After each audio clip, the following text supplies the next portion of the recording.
মুবারাকান ওয়া হুদান লিল আলামিন। এই ঘরে আল্লাহ পাক পৃথিবীর সমস্ত বরকত দিয়ে সমৃদ্ধ করে রেখেছেন। শুধু বরকত আর বরকত। মুবারাকান, এই বরকতের দুইটা অর্থ। বরকতের কয়টা অর্থ বলবো?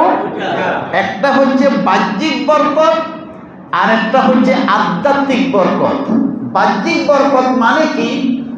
যারা মক্কাতে গেছেন উমরার উদ্দেশ্যে, ব্যবসার উদ্দেশ্যে, অথবা হজের উদ্দেশ্যে, অথবা প্রবাসী হয়ে গেছেন, তারা বুঝতে পারবেন সারা পৃথিবীতে যত ফল পাওয়া যায় না, মক্কাতে বেমৌসুমে হয় এত ফল, ফলের কোনো অভাব নাই।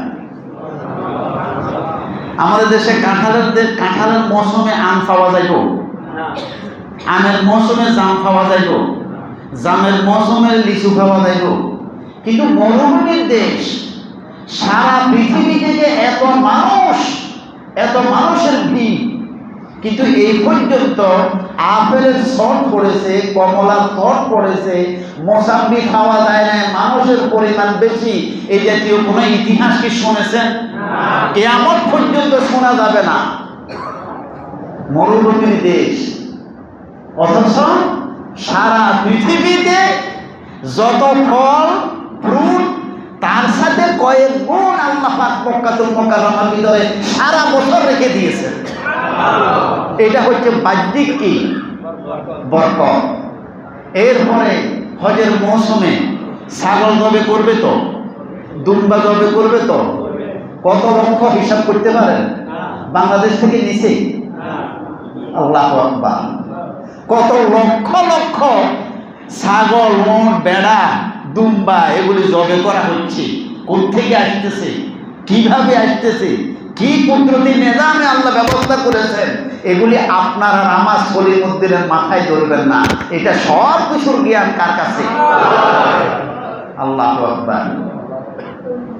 কিন্তু বাংলাদেশেও তো এরকম ঘটনা ঘটেছে, কোরবানের আগের দিন আর গরু পাওয়া যায় নাই, হয়েছে কিনা?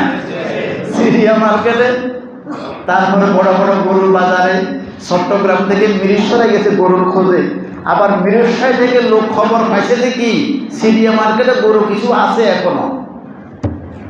কিন্তু মক্কা শরীফে হজের মৌসুমে এরকম হাজি সাহেবের কোরবানির প্রাণী, দুম্বা, ছাগল সব পড়েছে। কিয়ামত পর্যন্ত তার কোনো ইতিহাস হবে না। কারণ কি? সারা পৃথিবী থেকে মেহমান হয়ে যারা গেছেন, তারা কার মেহমান? আল্লাহর মেহমানদেরকে পেরেশানিতে ফেলে আল্লাহ দাওয়াত দিয়ে নিয়ে গেলেন, এটা চিন্তা করা যায়? আল্লাহু আকবার। এই হচ্ছে কি বাহ্যিক বরকত। সুবহানাল্লাহ বলেন না? এই হচ্ছে কি বাহ্যিক বরকত। আল্লাহু আকবার। দ্বিতীয় নম্বরে বরকত কি? আধ্যাত্মিক। কেমন সেটা? আল্লাহ পৃথিবীতে কোনো জায়গার কথা বললেন না। এই জায়গাতে উমরা করতে গেলে, হজ করতে গেলে তোমার নসিব খুলে যাবে। তুমি নিষ্পাপ হয়ে, মা যেরকম সন্তানকে ভূমিষ্ঠ করে, সদ্য ভূমিষ্ঠ হওয়া নিষ্পাপ সন্তানের মতো তুমি উমরা যে হজ যদি আল্লাহর কাছে কবুল হয়ে যায়, তাহলে তোমার জীবনের সমস্ত গুণাগুলি ক্ষমা করে দিবেন কে? আল্লাহ। এর সাথে বরকত আর কি চান? শুধু তাই না, যদি কোনোভাবে আল্লাহ পাক যদি আপনার হজটা কবুল করে নেন, তাহলে লাইসা লাহুল জাযা ইল্লাল জান্নাহ, তার পুরস্কার কেবলমাত্র শুধুমাত্র একমাত্র আল্লাহর জান্নাত। সুবহানাল্লাহ। হতভাগ্য, হতভাগ্য সিঙ্গাপুর যায় ভ্রমণ করতে, হতভাগ্য আজমিরে যায় ভ্রমণ করতে, কক্সবাজার যায়, আরো কত দেশে ঘুরে, কিন্তু 5 লক্ষ 6 লক্ষ টাকা ব্যয় করে মক্কাতুল মুকাররমা গিয়ে আল্লাহর ঘরটা 2 নজরে দেখব, এই জাতীয় স্বপ্নের ভিতরও কল্পনা নাই। এরকম অর্থপরিবৃত্তশালী ব্যক্তি আছে নাকি নাই? আমি তো মনে করি আল্লাহর আকাশের নিচে জমিনের উপরে তার মতো হতভাগ্য পোড়া কোপালওয়ালা দ্বিতীয় আর কেউ নাই। যারা একবার গেছেন, উমরা করতে গেছেন, শুধু কারা কারা উমরা করছেন একটু হাত তুলুন তো। এখানে মসজিদের ভিতরে কারা কারা আছেন উমরা করেছেন? রসিনটা করেন না? আলহামদুলিল্লাহ। আচ্ছা, যাই হোক, হজ করছেন কারা কারা একটু হাত তুলুন তো দেখি। আলহামদুলিল্লাহ, আল্লাহ কবুল করুন। যারা করে নাই তাদের অন্তরে তামান্না আছে না? আল্লাহ তুমি ব্যবস্থা করে দাও। আমরা না ফকির, আমার আল্লাহ কি ফকির? আমার আল্লাহ ধনী। আমার আল্লাহ ইচ্ছা করলে কিভাবে কি কুদরতি নিজামে আল্লাহর ঘর দেখানোর ব্যবস্থা করতে পারেন আল্লাহ তাকে ভালোই জানেন। এই জন্য যাদের কাছে অন্তত হজ করার তৌফিক আছে, দেরি করবেন না। কারণ হজ যাদের উপর ফরজ হয়েছে তাদের যদি হজ না করে, আল্লাহ না করুক, যদি হজ না করে মারা যায় তাদের 2 রকমের শাস্তি। কয়টা? 1 নম্বর ফরজ হওয়ার কারণে সে হজ করে নাই, 2 নম্বর সে বিলম্ব করেছে, দেরি করেছে। কারণ আপনি 3 বছর আগে আপনার উপর হজ ফরজ হয়েছে, কিন্তু দেখা গেছে এখন যদি হিসাব করা হয় আপনার উপর হজ কি হয় নাই, ফরজ হয় নাই। তার শরীয়তের ফতোয়া কি 3 বছরটা গণ্য হবে নাকি এখন হিসাব করা হবে? 3 বছর আগে যে আপনার উপর হজ ফরজ ছিল, আপনি যে হজ করেন নাই, এখন বর্তমানে আপনার অবস্থা চিন্তা করার সুযোগ নাই। আপনার জন্য ফতোয়া হচ্ছে 3 বছর আগে আপনার উপর যেহেতু হজ ফরজ করা হয়েছে তাহলে আপনি হজ করতে হবে। এখন আপনার কাছে টাকা নাই, এই কথা বলে ফার পাওয়ার কোনো সুযোগ কথা কি বুঝতে পারলাম? তাহলে আল্লাহ পাকের এই ঘর বরকতের, একটা হচ্ছে বাহ্যিক বরকত আর একটা হচ্ছে কি আধ্যাত্মিক বরকত। আধ্যাত্মিক বরকত মানে আল্লাহ কোনোভাবে যদি এই ঘরে আপনাকে পৌঁছায়, আর যদি হজ এবং উমরা যদি কবুল হয়ে যায় তাহলে আপনি নিঃস্বার্থ হবেন। অপরদিকে আপনার জন্য কেবলমাত্র শুধুমাত্র একমাত্র আল্লাহর কাছে পুরস্কার হচ্ছে জান্নাত। এটা হচ্ছে আধ্যাত্মিক বরকত। আল্লাহ আমাদেরকে উভয় বরকতের অধিকারী করুন। সে আল্লাহ রাব্বুল আলামিন বলেন, ও আমার বান্দা, এই ইবাদতের ঘর কাবা শরীফে তুমি যখন যাবে তোমার জন্য 2টি বরকত মুবারাকান, 2টি বরকত। শুধু তাই নয়, এখানে শেষ নয়, ওয়া হুদান লিল আলামিন। আল্লাহর ঘরে গেলে আল্লাহ পাক তাকে হেদায়েতের রাস্তা দেখিয়ে দেন।